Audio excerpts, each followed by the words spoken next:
प्राणायाम करने से पूर्व हमें कुछ बातों का ध्यान रखना बहुत अति आवश्यक है, जिससे हम बहुत कम समय में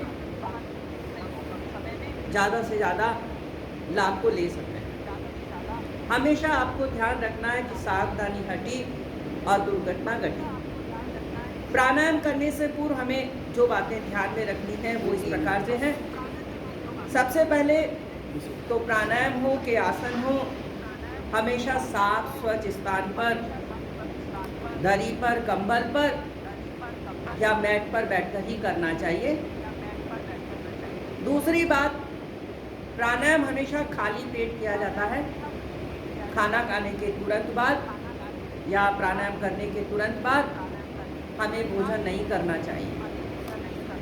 तीसरी बात, प्राणायाम के अंदर हमें करने से पहले भी और करने के बाद भी साथ ही मूत्र या मल परित्याग अवश्य कर लेना चाहिए, यानी हमारा यूरिनरी ब्लैडर और रेक्टम खाली जरूर रखना चाहिए। अगली बात, प्राणायाम हमें चाहे वो हार्ट डिजीजेस वाले हों, चाहे वो हाइपरटेंशन वाले हों, या जिन्होंने कोरोनरी आर्टरीज बाईपास ग्राफ्टिंग करा चुके हैं या एंजियोप्लास्टी करा चुके हैं, और कभी भी आपको रीडू सर्जरी की ज़रूरत नहीं हो, या कभी भी आपको कोई अम्लाइकल हर्निया हो, हाइटस हर्निया हो, फीमोरल हर्निया हो, आप मेरे साथ साथ प्राणायाम का अभ्यास कर सकते हैं और आप इन रोगों से पूर्ण रूप से बचे रह सकते हैं। इसलिए आपको मन में ऐसा कोई कन्फ्यूजन अभी नहीं रखना है कि आपको यदि हाई ब्लड प्रेशर रहता है, आपको हार्ट का प्रॉब्लम है, तो आपको प्राणायाम नहीं करना। नहीं, आपको प्राणायाम जरूर से करना चाहिए, लेकिन प्राणायाम करते वक्त आपको एक रिदम बनाना है, आपको लय बनाना है, अपनी क्षमता के साथ और अपनी शक्ति के साथ प्राणायाम का अभ्यास आपको करना है। प्राणायाम मुख्य रूप से ऋषि पतंजलि ने 5 प्रकार के बताए हैं। उसमें पहला प्राणायाम होता है सूर्यवेदी प्राणायाम, दूसरा होता है चंद्रवेदी प्राणायाम, तीसरा होता है अनुलोम विलोम प्राणायाम, चौथा है उज्जयी प्राणायाम और 5वां होता है भ्रामरी प्राणायाम। लेकिन इन सब प्राणायामों को करने के पूर्व हमें शरीर का शोधन करना होता है। कहते नहीं है कि भाई एक गिलास के अंदर अगर गोबर बराबर, ऊपर से अगर आप उसमें गुड़ डालते हो तो गुड़ और गोबर एक सा हो जाता है। अगर हमें गिलास में गुड़ को डालना है तो गोबर को हमको शरीर से बाहर निकालना होगा, उस गिलास से बाहर निकालना होगा। इसी प्रकार से हमारे शरीर में यदि किसी भी प्रकार का कोई भी बैक्टीरिया, कोई भी वायरस, कोई भी अगर फंगल, कोई भी अगर इन्फेक्शन हो रहा होगा तो हमें पहले उस इन्फेक्शन को शरीर से बाहर निकालना है और उसके बाद ही हमें प्राणायाम का अभ्यास करना है। इसलिए ऋषि पतंजलि ने शरीर के शोधन करने के लिए कुछ क्रियाओं का अभ्यास बताया है। वो कर्म कौन कौन से हैं, मैं एक आपको बोलकर बताता हूँ। धोतिर बस्ती नेति स्त्राटक कपाल भाती भस्त्रिका षट कर्मणि पश्यते, अर्थात धोती, बस्ती, नेति, त्राटक, ये 4 प्रकार के कर्म हैं जिसका चर्चा हम आपसे बाद में करेंगे। और इसमें 5वां और 6ठा जो है वो है कपाल भाती और भस्त्रिका। तो आपको यहाँ सिर्फ एक बात ये समझनी है कि कपाल भाती और भस्त्रिका प्राणायाम नहीं होते, ये शरीर का शोधन करने की क्रियाएं होती हैं। तो अब हम जब प्राणायाम करेंगे तो उससे पूर्व हमें 3 प्रकार की क्रियाएं करनी होती हैं जो शरीर का क्लींजिंग करती है, जो हमारे फेफड़ों में जितने भी लाखों की संख्या में जो ब्रोंकस है, ब्रोंकियस है और एल्वियोलाइज है, उनको पूर्ण रूप से क्लियर कर देगा। उनमें आई हुई सूजन को, उनमें आए हुए इन्फेक्शन को दूर कर देगा। तो अब सबसे पहले हम प्राणायाम करने से पूर्व क्रिया करते हैं कपाल भाती क्रिया का अभ्यास। ये प्राणायाम नहीं है, ये शरीर की शोधन करने की क्रिया है कपाल भाती। तो आपको मैं सबसे पहले अभ्यास कराऊंगा कपाल भाती का। यहाँ कपाल का मतलब है मस्तिष्क और भाती का मतलब है चमक। चमक का मतलब उसकी क्लीनिंग करना। तो हमें मस्तिष्क की सबसे पहले क्लींजिंग करनी है, क्योंकि हमारे मस्तिष्क में जितने भी जो हमारे टिश्यूज़ हैं, न्यूरॉन्स हैं, उन्हें हमें एक्टिव करना है, उनकी क्लीनिंग करनी है। दूसरी बात, प्राणायाम करने के लिए यानी मेडिकल साइंस के अनुसार यानी आपके रोग और दोषों को दूर करने के लिए, वात पित्त कफ संबंधित समस्त रोगों को समावस्था में करने के लिए कपालभाति के अंदर आपको नॉर्मल ब्रीदिंग की जगह योगिक ब्रीदिंग करनी होती है। इस योगिक ब्रीदिंग को बोलते हैं डायफ्रामेटिक ब्रीदिंग, यानी नवजात शिशु की भांति श्वास प्रश्वास की क्रिया का अभ्यास करना। यानी कहने का तात्पर्य कि जब कभी भी आप श्वास लेंगे तो आपका पेट फूलेगा, और जब जैसे ही आप श्वास को निकालेंगे तो आपका पेट पिचकेगा। कैसे?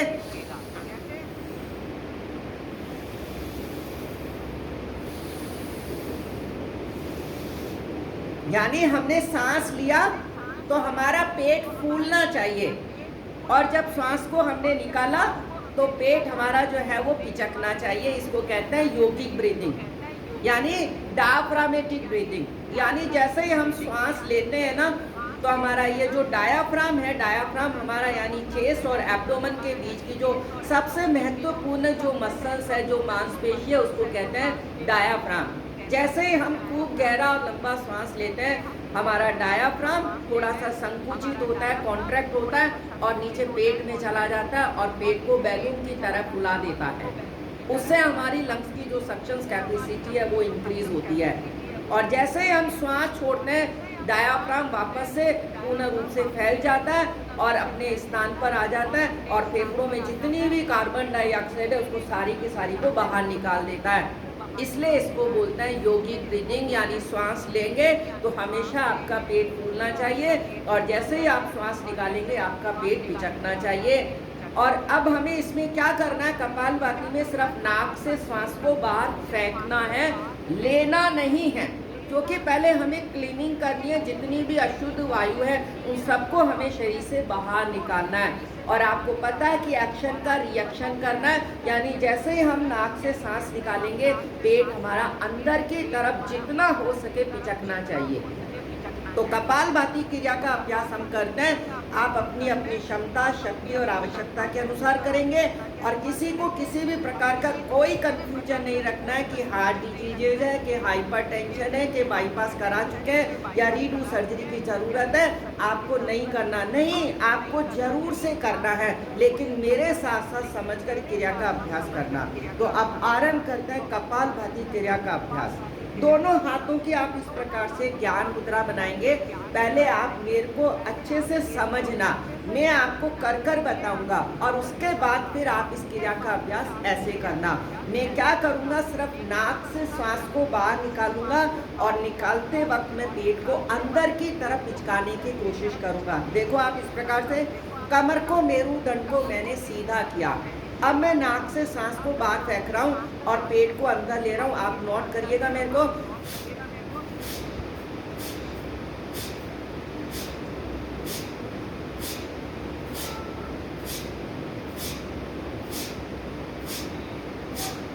आपको समझ में आना चाहिए, हमने नाक से श्वास को बाहर निकाला, पेट को अंदर की तरफ लिया है।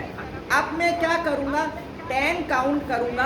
आप मेरे साथ साथ कपालभाति क्रिया का अभ्यास करना। ध्यान रखना कि क्रिया को धीरे धीरे करना, कभी भी तेजी से नहीं करना, और श्वास फेंकते हुए पेट को अंदर लेना है। 10 काउंट तक आप क्रिया का अभ्यास करो। हाथों की ज्ञान मुद्रा बनाओ। कमर को, मेरुदंड को आप बिल्कुल सीधा रखो, और अब क्रिया का आरंभ कीजिएगा। 1 2 3 4 5 6 7 8 9 10, और रिलैक्स, और नाक से सांस को भरिएगा, डीप इनहेल करिएगा, और थोड़ा सा फिर से रिलैक्स हो जाए। क्योंकि आपके हो सकता है कि स्लिप डिस्क की प्रॉब्लम हो, आपको कमर में दर्द रहता हो, तो आप लंबे समय के लिए कमर को स्ट्रेट नहीं रख पाते हो, तो आपको हो सकता है कमर में दर्द हो। इसलिए आप 10 काउंट तक कमर को, मेरुदंड को सीधा रखना। आप जितना सीधा रख सकते हैं उतना आपका प्राणायाम, आपकी योगी शोधन क्रिया उतनी ज़्यादा अच्छी होगी। अब हम फिर से इसको रिपीट करेंगे। फिर से हम हाथों की ज्ञान मुद्रा बनाओ। कमर को, मेरुदंड को सीधा देखो। आप एक बार फिर मेरे को देखो और फिर समझना, और फिर इसको साइंटिफिक वे के अनुसार करना। कैसे? लेकिन कभी भी इसको ऐसे नहीं करना। कैसे? हमें क्वांटिटी को नहीं बढ़ाना है, हमें क्वालिटी को बढ़ाना है। इसलिए आप जितना आहिस्ता आहिस्ता हो सकता है उतना आहिस्ता आहिस्ता धीरे धीरे क्रिया का अभ्यास करना।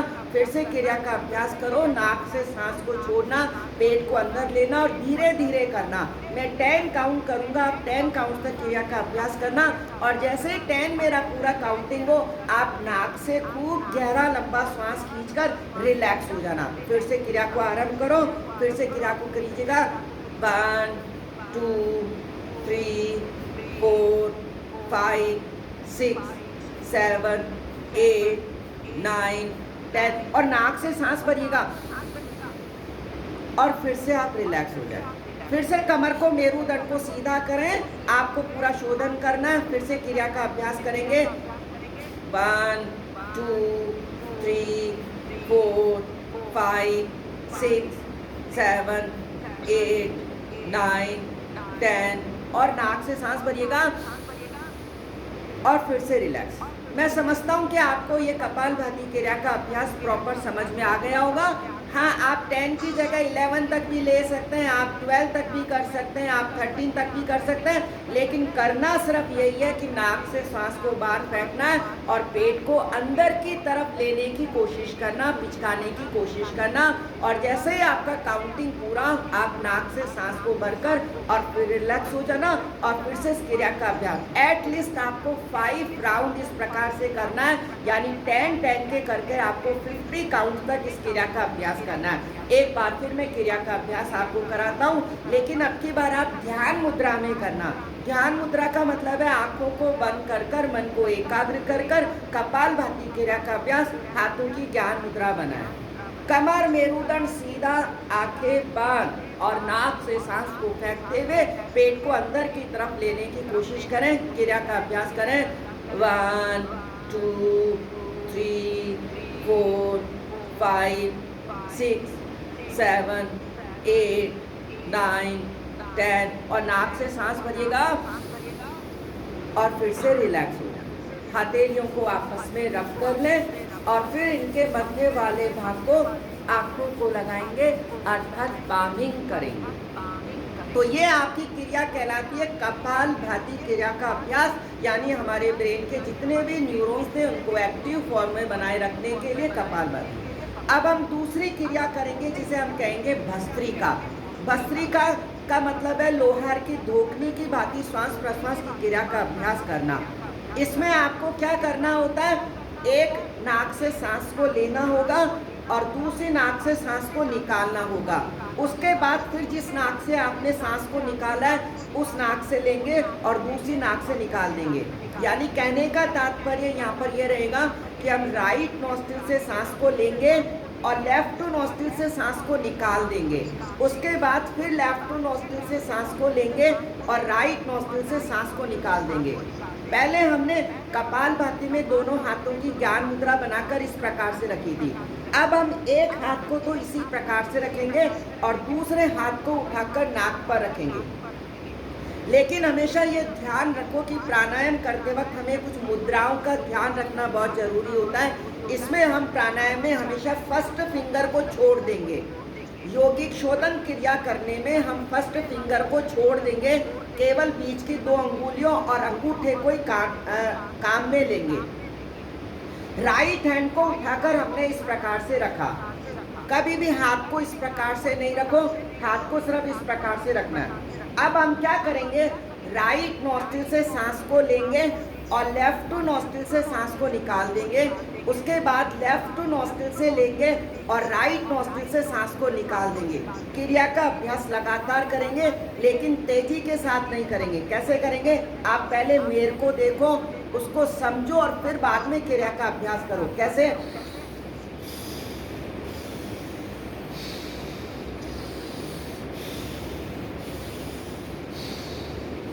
समझ में आना चाहिए आपको।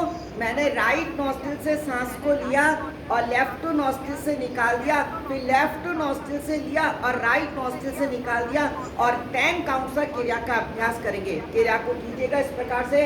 1 2 3 4 5 6 7 8 9 10 और रिलैक्स हो जाओ। न तो हमें इससे ज़्यादा बढ़ना है और न ही हमें इससे कम करना है। लेकिन दूसरी बात ध्यान रखना कि योगिक ब्रीदिंग के साथ भस्त्रिका का अभ्यास करेंगे, यानी नाक से सांस को लेंगे तो पेट को फुलाएंगे और जब नाक से सांस को छोड़ेंगे तो पेट को पिचकाएंगे। जब हम कपालभाति कर रहे थे तो नाक से सांस को बाहर फेंकते हुए सिर्फ पेट को अंदर ले रहे थे, और अब इसके अंदर हम अंदर भी लेंगे और बाहर भी निकालेंगे। तो सांस लेंगे तो पेट को फुलाएंगे और सांस को छोड़ेंगे तो पेट को पिचकाएंगे। क्रिया का अभ्यास आप मेरे को देखो।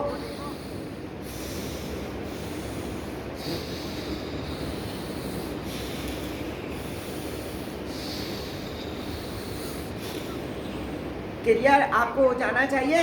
अब आप मेरे साथ साथ भस्त्रिका का अभ्यास करो, लेकिन चाहे वो हाई ब्लड प्रेशर हो, चाहे हार्ट का प्रॉब्लम हो, चाहे आपने बाईपास करा चुके हैं, मेरे साथ साथ आहिस्ता आहिस्ता इस क्रिया का अभ्यास करो। फिर से करेंगे 10 काउंट तक। राइट नॉस्ट्रिल से लो, लेफ्ट से निकालो, और लेफ्ट टू नॉस्ट्रिल से लो, राइट नॉस्ट्रिल से निकालो। क्रिया का अभ्यास करेंगे। 1 2 3 4 5 6 7 8 9 10 और फिर रिलैक्स हो जाओ। ज़्यादा लंबे समय के लिए कमर को, मेरुदंड को आप सीधा भी मत रखो। 10 काउंट्स तक करो और उसके बाद फिर आप रिलैक्स हो जाओ। अब वही सांस लेंगे, पेट फुलाएंगे, श्वास को छोड़ेंगे, पेट को पिचकाएंगे और ध्यान मुद्रा में भस्त्रिका का अभ्यास। इस क्रिया को अनुलोम विलोम क्रिया भी कहते हैं। ये प्राणायाम नहीं है, केवल शरीर का शोधन करने की क्रिया है। तो फिर से करेंगे 10 काउंट तक। हाथ को उठाकर रखो, आंखों को बंद कर लो। ध्यान मुद्रा में क्रिया का अभ्यास। राइट नॉस्ट्रिल से आरंभ करो, लेफ्ट टू नॉस्ट्रिल से निकाल दो और लेफ्ट टू नॉस्ट्रिल से लो और राइट नॉस्ट्रिल से निकाल दो। भस्त्रिका का अभ्यास, अनुलोम विलोम क्रिया का अभ्यास आरंभ करेंगे।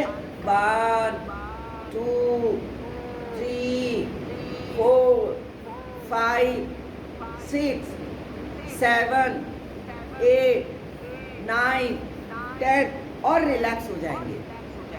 तो यह आपकी क्रिया कहलाती है भस्त्रिका का अभ्यास, अनुलोम विलोम क्रिया का अभ्यास।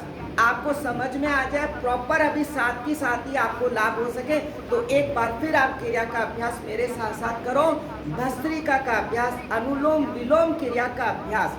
तो फिर से करेंगे। कमर को, मेरुदंड को सीधा, आंखें बंद और राइट नॉस्ट्रिल से आरंभ करो 10 काउंट तक। 1 2 3 4 5 6 7 8 9 10 और रिलैक्स हो जाएंगे। तो ये दो क्रियाएं आपको हमने बताई।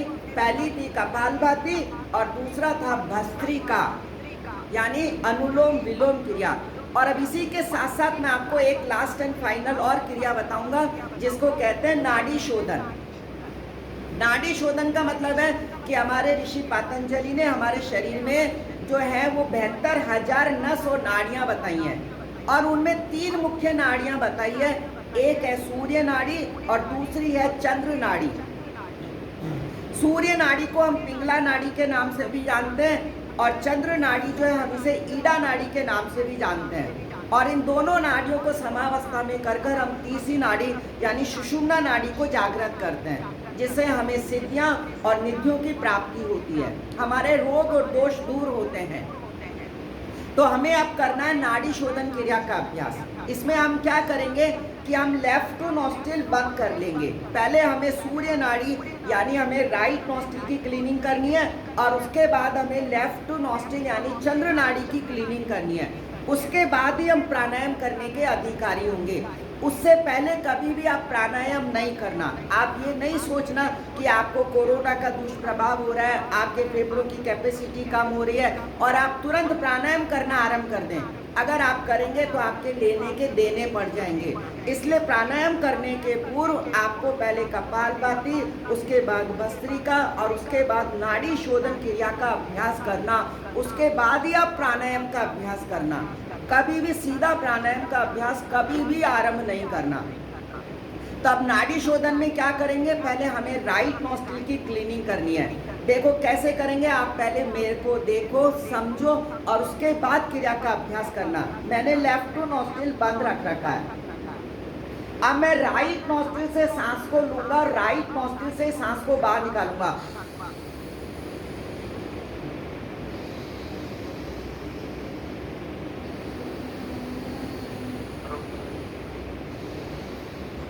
और वही श्वास को लूंगा, पेट को फुलाऊंगा और श्वास को छोड़ूंगा, पेट को पिचकाऊंगा।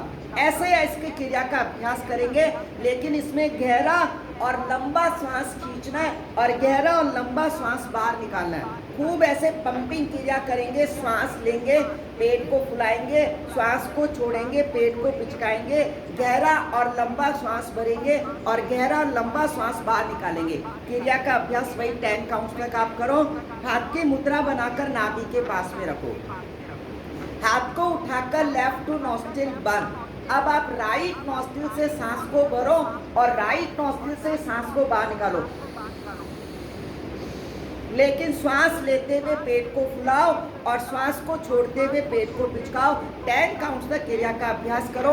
1 2 3 4 5 6 7 8 9 10 और रिलैक्स हो जाओ। क्रिया आपको समझ में आ जाए, क्रिया का आपको साथ के साथ ही लाभ मिल सके, तो एक बार फिर हम इसी क्रिया का अभ्यास करेंगे। राइट नॉस्ट्रिल से सांस को भरेंगे और राइट नॉस्ट्रिल से सांस को बाहर निकालेंगे। श्वास को लेते हुए पेट को फुलाएंगे और श्वास को छोड़ते हुए पेट को पिचकाएंगे और ध्यान मुद्रा में करेंगे, यानी आंखों को बंद कर कर कमर मेरुदंड को सीधा रखकर क्रिया का अभ्यास 10 काउंट्स तक करो। लेफ्ट नॉस्ट्रिल बंद, राइट नॉस्ट्रिल की क्लीनिंग करें। 1 2 3 4 5 6 7 8 9 10 और रिलैक्स हो जाए। तो ये था आपका राइट नॉस्ट्रिल की क्लीनिंग, यानी सूर्य नाड़ी की क्लीनिंग करना। और अब इसी प्रकार से आपको लेफ्ट नॉस्ट्रिल की क्लीनिंग करनी है, यानी चंद्र नाड़ी का क्लीनिंग करना है, नाड़ी शोधन क्रिया का अभ्यास करना है। अब आप राइट नॉस्ट्रिल बंद रखो और लेफ्ट नॉस्ट्रिल से सांस को भरो और लेफ्ट नॉस्ट्रिल से सांस को बाहर निकालो। क्रिया का अभ्यास, राइट नॉस्ट्रिल बंद, लेफ्ट से लो, लेफ्ट से निकालो, 10 काउंट्स तक नाड़ी शोधन क्रिया का अभ्यास। 1 2 3 4 5 6 7 8 9 और 10 और रिलैक्स। न तो इससे आगे चलो और न इससे नीचे चलो, लेकिन ध्यान रखना यौगिक ब्रीदिंग के साथ नाड़ी शोधन करना है, यानी श्वास को लेंगे तो पेट को फुलाएंगे और श्वास को छोड़ेंगे तो पेट को पिचकाएंगे, जिससे हमारे पेट में जितने भी ऑर्गन हैं, चाहे वो लीवर हो, चाहे वो किडनी हो, कि यूट्रस हो, कि ओवरी हो या इंटेस्टाइन्स हो, प्रॉपर फंक्शनिंग में आने लगता है। और साथ के साथ ही आपका वजन, मोटापा कम होने लगेगा। जिन व्यक्ति का मोटापा है, अभी मेरे साथ साथ कपालभाति भस्त्रिका और नाड़ी शोधन क्रिया का अभ्यास करने के बाद मूत्र त्याग कर कर अपना वजन चेक करना। आपका वजन निश्चित रूप से कम होगा, चाहे वो 100 ग्राम ही कम हो, लेकिन होगा, जरूर होगा, 100% होगा। फिर से क्रिया का अभ्यास करो। नाड़ी शोधन, राइट नॉस्ट्रिल को बंद रखो, लेफ्ट नॉस्ट्रिल से सांस को भरो और लेफ्ट नॉस्ट्रिल से सांस को बाहर निकालो। 1 2 3 4 5 6 7 8 9 10 और रिलैक्स हो जाए। क्रिया आपको समझ में आ जाए, प्रॉपर लाभ मिल सके। एक बार लास्ट एंड फाइनल हम इस क्रिया का अभ्यास करेंगे। नाड़ी शोधन क्रिया का अभ्यास। हाथ को उठाकर नाक पर रखकर राइट नॉस्ट्रिल बंद रखो, आंखें बंद, लेफ्ट नॉस्ट्रिल से सांस को लो और लेफ्ट नॉस्ट्रिल से सांस को बाहर निकालो। 1 2 3 4 5 6 7 8 9 10 और रिलैक्स। हथेलियों को आपस में रब कर लो और फिर इनके मध्य वाले भाग को आंखों को लगाकर पामिल करो। तो ये अभी हमने क्रियाएं करी प्राणायाम करने के पूर्व की जाने वाली क्रियाएं, कपालभाति, भस्त्रिका और नाड़ी शोधन क्रिया का अभ्यास। आज के लिए हम इसमें इतना ही करेंगे। अब हम आपको कुछ विशेष रूप से की जाने वाली योगिक क्रियाएं बताएंगे, जिसमें आज हम करेंगे सर्वाइकल स्पॉन्डिलोसिस को लेकर की जाने वाली योगिक क्रियाएं कौन सी है। क्योंकि अभी आपको पता है कि इतना लॉकडाउन लगा हुआ है, हम घर में ही रह रहे हैं, चाहे वो छोटे बच्चे हों, चाहे बड़े हों, चाहे बूढ़े हों, और दिन भर मोबाइल लेकर काम करते रहते हैं, दिन भर लैपटॉप लेकर काम करते रहते हैं। या फिर एक कहावत है कि अपने जो है जितना भी वर्क है आप वो होम पर रहकर करो, यानी आप कंप्यूटर को लेकर वर्क करते हैं। आपका रहने का, आपका सोने का, आपका तरीका प्रॉपर नहीं है, और इस लॉकडाउन की वजह से, इस महामारी की वजह से आपको बहुत ज़्यादा स्ट्रेस आ रहा है, टेंशन आ रहा है, डिप्रेशन आ रहा है, और उसके बाद आप ऐसे ही लेटे रहते हैं। तो उसकी वजह से आपको जो है स्पेशली सर्वाइकल स्पॉन्डिलोसिस हो जाता है। आखिर सर्वाइकल स्पॉन्डिलोसिस है क्या चीज? देखो, हमारे शरीर में 33 वर्टिब्राएं होती हैं, उसमें 7 सर्वाइकल की होती है, 12 हमारे थोरेसिक होती हैं, 5 हमारी लंबर होती है, 5 हमारी सैक्रल होती है, और 4 हमारी कॉक्सियल्स होती हैं। ये वर्टिब्राएं, इसे 33 वर्टिब्राएं बोलते हैं। 7 सर्वाइकल, उस सर्वाइकल जो होते हैं उसको हम C1, C2, C3, C4, C5, C6 और C7 के नाम से जानते हैं। बाकी की आपकी थोरेसिक है, लंबर है, सैक्रल है और कॉक्सियल्स हैं। तो ये 7 हमारी सर्वाइकल वर्टिब्राएं हैं। ये 7 सर्वाइकल वर्टिब्राएं हमारी, उसके सबसे पहले उसके ऊपर मांसपेशियां हैं। ये ट्रेपीजियस मसल्स हैं, हमारी स्टेनोक्लेडोमास्टोइड मसल्स हैं, हमारी ये क्लेविकल्स हैं। ये मसल्स जो होती हैं वो हमारे गर्दन को और हमारी पीठ का बैलेंस बनाए रखती है। दूसरी बात, इन मांसपेशियों के अंदर हमारी ये वर्टिब्राएं हैं, इनके बीच में हमारे छोटे छोटे से डिस्क रहती है, कुशंस रहते हैं, और उसके अंदर एक स्पाइनल कोड रहती है, और उस स्पाइनल कोड से कई प्रकार की नर्व्स निकलती हैं। तो 4 हमने चीजें आपको बताई। एक है हमारी मसल्स, दूसरा हमने स्पाइनल कोड बताया, तीसरा हमने आपको बताई वर्टिब्राएं बताई, और उसके बीच में हमने बताया डिस्क बताया। तो सर्वाइकल स्पॉन्डिलोसिस में क्या होता है, ये एक वियर और टीयर डिजीजेस है। यानी इसमें क्या होता है कि बढ़ती हुई उम्र के साथ, या ओवर स्ट्रेस की वजह से, या वही कंप्यूटर या लैपटॉप मोबाइल लेने की वजह से, सबसे पहले हमें मसल्स की पेन और स्टिफनेस आरंभ हो जाती है। यानी हम एक ही स्थिति में रात को इस प्रकार से पिलो लगाकर सो रहे हैं, हाथ के नीचे हम तकिया रखकर सो रहे हैं, तो मसल्स में जो है वो स्टिफनेस आ जाती है, क्योंकि एक ही तरफ की मसल्स जो है वो वर्क करती है, दूसरी तरफ की मसल्स जो है वो प्रभावित नहीं होती है, और उसकी वजह से हमें मसल्स का पेन और स्टिफनेस आरंभ हो जाता है, जिसे हम मायल्जिया कहते हैं या मायोसाइटिस की प्रॉब्लम बोलते हैं। और आप समझते हो कि आपको सर्वाइकल स्पॉन्डिलोसिस है, यानी गर्दन की आपको अर्थराइटिस है। नहीं, वो गर्दन की अर्थराइटिस आपको इतनी जल्दी नहीं होने वाली है। यानी सर्वाइकल स्पॉन्डिलोसिस का मतलब है सर्वाइकल वर्टिब्राओं का जो स्पेस है वो रिड्यूस हो जाता है, वो इन्फ्लामेशन हो जाता है। This is called cervical spondylosis. नहीं, आपको बहुत कम अगर आपकी उम्र रहती है, आपने रात को पिलो लगाया तो आपने देखा होगा कि आपका जो पेन है वो आपकी गर्दन में आने लगता है, वो मसल्स में खिंचाव हो जाता है, मसल्स की स्पाज्मनेस आ जाती है, मसल्स का पेन और मसल्स की स्टिफनेस हो जाती है, मायल्जिया या मायोसाइटिस की प्रॉब्लम्स होती है। उसका तो सिर्फ एक ही तरीका है कि आप गर्म पानी की बोतल ले लो और उसको किसी भी प्रकार के टॉवल में लपेट लो और उससे उसका सेक कर लो, तो आपका वो जो पेन है वो कम हो जाता है। और अगर किसी प्रकार की स्वेलिंग आ गई है तो आप किसी कपड़े में आप किसी बर्फ़ को रख लो और उसका सेक कर लो, आपका वो जो मसल्स का पेन और जो स्टिफनेस है वो दूर हो जाती है। और दूसरा जो होता है वो होता है कि हमारी जो वर्टिब्राएं, जो मैंने 7 आपको वर्टिब्राएं बताई, C1, C2, C3, C4, C5, C6 और 6C7। इसके अंदर कई प्रकार की कुशंस होती हैं, डिस्क होती है जो आपस में इनको जोड़े रखती है, और बढ़ती हुई उम्र के साथ आपका डिस्क स्पेस है वो रिड्यूस हो जाता है। और जब वर्टिब्राओं में जो डिस्क स्पेस था वो रिड्यूस हो जाता है, this is called cervical radiculopathy. This is called cervical radiculopathy. Radiculopathy में क्या होती है कि जैसे वो डिस्क स्पेस रिड्यूस होने लगता है, जो वर्टिब्राएं हैं, जो बोन्स हैं, वो बोनी हो जाती है, यानी नुकीली बन जाती है, यानी ओस्टियोफाइट्स हो जाता है, और उसकी वजह से हमें नोजिया, वॉमिटिंग, गिडीनेस, वर्टिगो होने स्टार्ट हो जाता है।